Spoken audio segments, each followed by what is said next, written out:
ஓம் நம சிவாய. தென்னாடுடைய சிவனே போற்றி, எந்நாட்டவர்க்கும் இறைவா போற்றி. காஸ்மோ வியூ நேயர்கள் அனைவருக்கும் ஜோதிடர் யோகி ஜெயப்பிரகாஷின் அன்பான வணக்கங்கள். எப்போவுமே ஒரு ஆண்டு புதிதாக பிறக்கின்றது என்றால் அந்த ஆண்டுக்கான பலாபலன்கள் எப்படி இருக்கும் அப்படின்னு நம்மள பலருக்கு ஒரு ஆவல் உண்டு.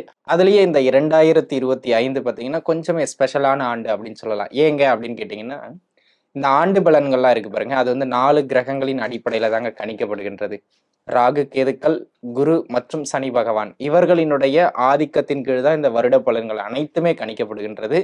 இந்த வருடம் ஒவ்வொரு ஆண்டும் ஒரு கிரகம் அல்லது 2 கிரகம் பெயர்ச்சியாகும். ஆனா இந்த 4 கிரகமும் வருகின்ற 2025 பெயர்ச்சியாகின்றன. அப்ப இந்த 4 கிரகங்களின் பெயர்ச்சியின் அடிப்படையில 2025 உங்களுடைய ராசிக்கு உங்கள் வாழ்வில் எங்கெல்லாம் ஏற்றங்களை வழங்கும், எங்கெல்லாம் நீங்க சற்று கவனமாக இருக்கணும் அப்படிங்கிறது தாங்க நம்ம தொடர்ந்து பார்க்க இருக்கிறோம். கும்பராசி நேயர்களே, கும்பத்தை பொறுத்த மட்டிலும் ஒரு நல்ல ஆன்மீக ராசி, அமானுஷ்ய ராசி, ரொம்ப அமைதியான ராசி. இவங்க என்ன நினைக்கிறாங்கன்னு அவங்களாலே கண்டுபிடிக்க முடியாது, சரிங்களா? அந்த மாதிரியான ஆட்கள்லாம் இந்த கும்பராசி கும்ப லக்னத்தில் தான் பிறப்பாங்க. அப்பேற்பட்ட கும்பராசி நேயர்களுக்கு ஏற்கனவே 7.5 சனி, அதில் ஜென்ம சனி போய்கிட்டு இருக்கிறது தெரியும்னு நினைக்கிறேன். இந்த ஆண்டு ராகு கேது பயிற்சியில் ஜென்மத்துக்குள்ளே ராகுவும் வருகிறார். இதில் ஒரே ஒரு நல்ல அமைப்பு என்னென்னா, மே மாதத்துக்கு பிறகு குரு 5ஆம் இடத்துக்கு போயிட்டு ராசியை பார்ப்பார். அது ஒன்று தான் இந்த காலகட்டத்தில் கும்பராசி நேயர்களுக்கு நான் சிறப்புன்னு சொல்ல முடியும். அதை தாண்டி வேறு எதுவும் பெரிய அளவில் மேன்மை அப்படின்னு சொல்கிற அளவில் இங்கே கிடையாது, சரிங்களா? அதனால் என்னதான் குரு 5ஆம் இடத்திற்கு வந்தாலும், அவர் ராசியை பார்த்தாலும், சனியினுடைய அமைப்பும் ராகு கேதுக்களினுடைய அமைப்பும் உங்களுக்கு சிறப்பாக இல்லை. அதனால் கொஞ்சம் நிதானித்து இருக்க வேண்டிய ஆண்டு அப்படிங்கிறதுல மறந்துடக்கூடாது, சரிங்களா? சரி, இப்போ நம்ம பலன்களுக்குள்ளே போகும். என்ன நல்ல விஷயம்லாம் நடக்கும் இந்த காலகட்டம்? யாராவது வீடு கட்டுறதுக்காக முயற்சி பண்ணுறீங்க, இல்லை ஏற்கனவே இருக்கிற வீட்டில் ஏதாவது டிங்கரிங் பட்டி பார்க்குற வேலை இருக்குது, ஏதாவது கொஞ்சம் பேட்ச் ஒர்க் இருக்குது அப்படின்னு சொன்னால் அதெல்லாம் இந்த பீரியடில் செலவு பண்ணி பார்த்து முடிச்சிடலாம். First point. ரெண்டாவது, சொத்துக்கள் வாங்குறீங்க அப்படின்னு சொன்னால் கடனை ஏற்படுத்தாமல் கையில் பணமாக இருக்குன்னா இந்த காலகட்டத்தில் நீங்கள் தாராளமாக வாங்கிடலாம். மூன்றாவது, இந்த காலகட்டம் திருமண அமைப்புகளுக்கு மிக மிக சிறப்பான காலகட்டம். தாராளமாக நீங்கள் முயற்சிக்கலாம். கல்யாண அமைப்பெலாம் கைகூடி வரும். என்ன ஒன்று, ப்ராசஸ் வந்து நம்மளை தலைபிச்சிக்க வைக்கும், தலையை பிச்சிக்க வைக்க நண்பர்களே. ஒரு பொண்ணை பார்த்து அது வேண்டான்னு சொல்லி அதுக்கு அங்கே போய் பொருத்தம் பார்த்து ஜோசியர் எல்லாம் கைகூடி வரும்போது அவர் வேண்டான்னு சொல்லி இந்த மாதிரி 1008 குழப்பங்கள்லேயே வண்டி ஓடி இருந்திருக்கும். அந்த மாதிரியான அமைப்புகளில் போயிட்டு ஒரு வழியாக கல்யாணம் முடியும். கவலைப்படாதீங்க, கல்யாணம் பல சிரமங்களுக்கு பிறகு நடக்கும். குழந்தை பாக்கியமும் மே மாதத்துலேருந்து நல்ல ஒரு அமைப்புகளில் உண்டு. தாராளமாக முயற்சிக்கலாம். ஆக கல்யாணம், குழந்தை பாக்கியம் சிறப்பு. வீடு கட்டுறது, வண்டி வாகனம் வாங்குறதுன்னு சொத்து சேர்க்கைக்கான அமைப்பு இந்த காலகட்டத்தில் சிறப்பு. அதாவது சுபவிரயங்களுக்கான அமைப்பு மிக சிறப்பாக உண்டு, சரிங்களா? இதெல்லாம் பார்த்துருந்துக்கிடுங்க. இது ஒரு நல்ல அமைப்பு. அதனை அடுத்ததாக இந்த காலகட்டத்தை பொறுத்த மட்டிலும் கலைத்துறையில் இருக்கவங்க, இல்லை ஏதாவது ஒரு கலையை முதன்மைப்படுத்தி பெரிய ஆளாக வந்துடணும், வாய்ப்பு கிடைக்கல அப்படிங்கிறவங்களுக்கெல்லாம் பெரிய ஆளாக வந்துடுவீங்கன்னு சொல்லலை, ஆனால் அது வாய்ப்பு கிடைக்கிறதுக்கான நல்ல பேத்தில் போயிட்டு அமர்வீங்க. அதுக்கான நட்பு வட்டாரங்கள்லாம் உங்களுக்கு சேருவாங்க. புதிய புதிய நண்பர்கள் சேருவாங்க. முன்பின் தெரியாத வேற்று மொழி பேசுகின்ற, வேற்று மாநிலத்தை சார்ந்த, நாட்டை சார்ந்த, அந்த மாதிரி வெளியிடங்கள்லேருந்து உங்களுக்கு புதிய புதிய நண்பர்கள்லாம் அறிமுகம் ஆவாங்க. அவங்க உங்களுடைய வளர்ச்சிக்கு உறுதுணையாக அமைவார்கள், சரிங்களா? இதெல்லாம் உங்களுக்கு நன்மை. அவ்வளோதானா சார்? என்ன சார் திருக்குறள் மாதிரி 2 அடியில் முடிச்சிட்டிங்கன்னா அவ்வளோதான் நன்மை சொல்ல முடியும். அதனை அடுத்ததாக எங்கெல்லாம் கவனமாக இருக்கணும்னா அது ஒரு லிஸ்ட்டே இருக்குங்க. ஜென்மத்தில் ராகு, 2ல் சனி. நாவடக்கம் மிக மிக அவசியம். நம்மள் சொல்லிட்டு போயிருக்கார் இல்லையா, தாடி வச்ச தாத்தா, யாகாவர் ஆயினும் நாகாக்க வேண்டும் அப்படின்னு சொல்லிட்டு அதை கும்பராசி நேயர்கள் இந்த ஆண்டு முழுக்க பின்பற்றியே தீரணும் அப்படிங்கிறதுல மாற்று கருத்தே கிடையாதுங்க. அதை மனதில் வச்சுக்கிடுங்க. அது குடும்பமானாலும் சரி, வெளிவட்டாரமானாலும் சரி, வீண் பேச்சுவார்த்தையினால், வீண் வாக்கு கொடுக்கறதுனால மாட்டிக்கிடுவீங்க.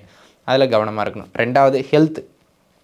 உங்களுக்கும் அல்லது உங்களை சார்ந்து இருக்கின்ற குடும்பத்தினருக்கோ அடிக்கடி மருத்துவ செலவுகளை ஏற்படுத்துகின்ற காலகட்டம். ஆக உடல்நிலையில் ஓரளவுக்கு தொந்தரவுகள் அடிக்கடி வந்து போய்கிட்டு தான் இருக்கும். மருந்து எடுத்து தான் ஆகணும், மருத்துவ செலவுகள் செஞ்சு தான் ஆகணும், மாற்ற முடியாது. அப்போ உணவு கட்டுப்பாடுகளில் இருந்துக்கிட வேண்டியது அவசியம். வீண் தேவையில்லாத சீசனுக்கு ஆகாத உணவு பழக்க வழக்கங்களை எடுக்க வேண்டாம் அப்படிங்கிறத அன்பர்கள் மனதில் வச்சுக்கிடணும். இல்லைனா டாக்டர் நல்லா பழக்கமாயிடுவார். தம்பி என்ன போன வாரம் வரவே இல்லை நீங்கள் அப்படின்னு கேட்குற அளவுக்கு க்ளோஸ் ஃப்ரெண்ட் ஆயிடுவார். அப்போ எத்தனை முறை நீங்கள் போவீங்கன்னு பார்த்துக்கிடுங்க. அப்போ உடல்நிலையில் கவனமாக இருக்கணும். அதனை அடுத்ததாக very important place family life. குடும்ப வாழ்க்கையில் தேவையில்லாத கருத்து வேறுபாடுகள், தேவையில்லாத சண்டை சச்சரவுகள், தேவையில்லாத சந்தேக உணர்வுகளால் பிரச்சனைகள், பிரிவினைகள் இப்படி தான் போகும். அது நீங்கள் கொஞ்சம் விட்டு கொடுத்து போகிறீங்கன்னா பிரச்சனையாக போகும். நீங்கள் விட்டு கொடுக்காமல் போகிறீங்கன்னா அது பிரிவினையாக போகும், வழக்கு வரைக்கும், சரிங்களா? அதனால் அன்பு நண்பர்களே, இந்த காலகட்டத்தில் மன வாழ்க்கையில் விட்டு கொடுத்து போக வேண்டியது அவசியம். நீங்கள் ஊருக்கே தாதாவாக இருக்கலாம், ஆனால் வீட்டுக்கு வந்தால் அமைதியாகிடுறது நல்லது. சரிங்களா? உங்களுடைய திறமைகள்லாம் இங்கே வீட்டில் காட்டினீங்கன்னா எடுபடாதுங்க.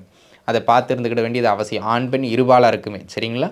இந்த காலகட்டம் சரியில்லாத காலகட்டம். அப்புறம் நம்ம என்ன கல்யாணம் பண்ணி ஒன்றா வாழ்ந்து என்ன புரியுது, இந்த புரிதல் இல்லை அப்படின்னு சொன்னால், புரிதல் இல்லாததால் கணவன் மனைவி கிடையில ரொம்ப கருத்து வேறுபாடு வரும். அதை பார்த்துக்கிடுங்க. அதனை அடுத்ததான் கூட்டு தொழில் கூட்டு வியாபாரத்தில் அந்த பார்ட்னர்ஸ் கிடையிலையும் கருத்து வேறுபாடுகள் அதிகரிக்கின்ற காலகட்டம். 2 பேராக சேர்ந்து ஏதாவது ஒரு செயலை செய்கிறீங்கன்னா அதில் ரொம்ப முட்டிக்கிடும். இப்போ ஒரு உதாரணத்துக்கு ஒரு டூர் கூட்டு போகிறீங்க, 10 பேரை ஆர்கனைஸ் பண்ணி நீங்கள் கூட்டு போகிறீங்க, சின்ன பிரச்சனைனாலும் உங்கள் தலையை உருட்டிடுவாங்க. அப்போது பிறர் விஷயங்களுக்கு நீங்கள் முன்னிற்பது, ஜவாப் ஜாமீன் போடுறது, இதெல்லாம் தவிர்க்கிறது நல்லது. யாருக்காச்சும் ஒரு நண்பருங்க, நாங்கள்லாம் காலேஜில் அப்படி பழகணும், ஸ்கூலில் இப்படி பழகணும் அப்படிலாம் சொல்லி காசை வாங்கி கொடுப்பீங்க, அவர் ஓடி போயிடுவார், நீங்கள் வட்டியை கட்டணும். அதனால் அந்த மாதிரி எதுவும் சேட்டைகள்லாம் செய்யாமல் இருக்கிறது இந்த காலகட்டத்தில் மிக மிக மேன்மையை தரும். பார்த்து இருந்துக்கிறது நல்லது. சரிங்களா? அதனை அடுத்தது பொருளாதாரம்னு வருகின்ற பொழுது இந்த காலகட்டம் அடிக்கடி டிமாண்ட் ஆகும். ஏதாவது ஒரு விதத்தில் பொருளாதார நெருக்கடியிலேயே ஓடுற மாதிரி இருக்கும், இல்லை கடன் தொந்தரவுலேயே ஓடுற மாதிரி இருக்கும். எனக்கே கஷ்டமாக இருக்குங்க.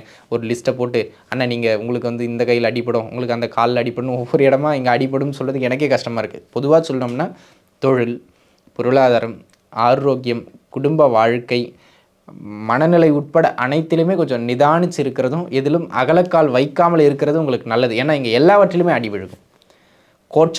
கோட்சாரத்தின் அடிப்படையில் தான் நான் பேசிக்கிட்டு இருக்கேன். அதன் அடிப்படையில் இந்த ஆண்டு உங்களுக்கு சிறப்பான ஆண்டு கிடையாது. அனைத்து அமைப்புகளிலும் நிதானமாகவும் கவனமாகவும் இருக்க வேண்டிய ஆண்டு. சரிங்களா?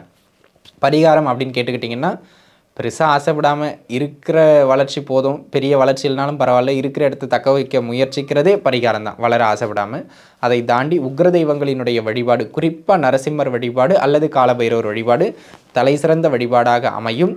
அதனை அடுத்ததாக இப்போ நம்ம பார்த்த எல்லாமே வந்து கோச்சாரம் தான். 10% தான். சரிங்களா? 10%க்கு ஏன்னா இப்படி பீதியை கிளப்புறீங்க அப்படின்னு கேட்காதீங்க.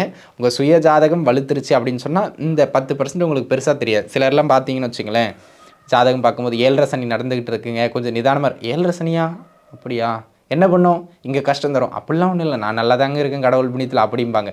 அவங்களுக்குலாம் ஜாதக தசாபுக்திகள் நல்லா போய்கிட்டு இருக்கும். அந்த மாதிரி உங்களுக்கும் நல்லா போயிடுச்சுன்னா பயப்பட வேண்டாம்.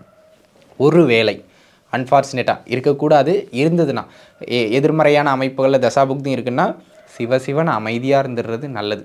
சரிங்களா? வளர்கிறவங்க வளர்ந்துட்டு போகட்டும், ஆடுறவங்க ஆடிட்டு போகட்டும், நம்ம வேடிக்கை மட்டும் பார்ப்போம், நம்ம உள்ளே இறங்க வேண்டாம் களத்துக்குள்ளே அப்படிங்கிறத மட்டும் மனசில் வச்சுக்கிறது நல்லது. ஆக அனைத்து கும்பராசி நேயர்களும் நன்றாகவே இருப்பீர்கள், இருக்கணும். வாழ்க வளமுடன். நன்றி.